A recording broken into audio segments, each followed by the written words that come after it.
My wife was extremely supportive when I deployed, especially the Afghanistan tours. Having her support for when I came home was critical as well.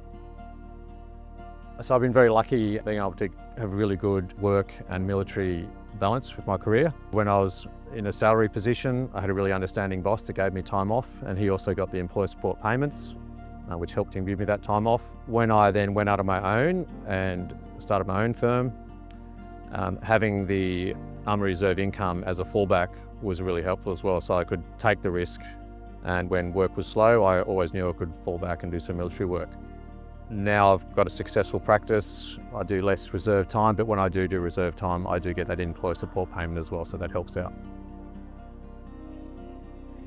So some of the commando or military skills that have helped in my civilian career would be time management, focusing on the task and putting things in perspective. You know, the problems I might have in my day-to-day civilian career, are very insignificant to things we faced in, deployed to Afghanistan. My biggest support group in defence is the men and women I serve with. That's where I get the most of my support, but then there's also the sub-branch. Well, I'm really proud to be a part of the Avalon sub-branch. They do really great work with the veterans. They have the volunteer advocacy people up in the office.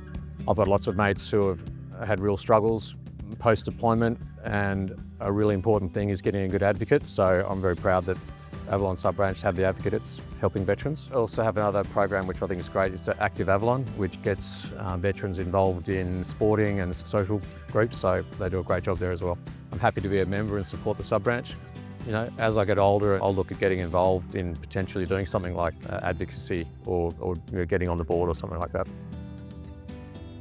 Yeah, I was super proud that she actually wanted to march. She had my medals on your right side in the crowd, and then she joined me, and it was a great moment to march with you and the guys I served with. And then I got that fantastic photo of us marching, which was on the cover of the Reveille magazine, and that's up in my office.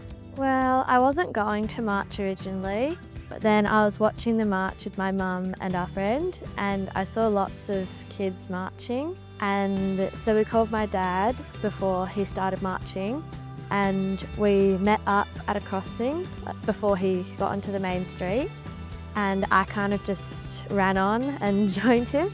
That's how I It was marched. great.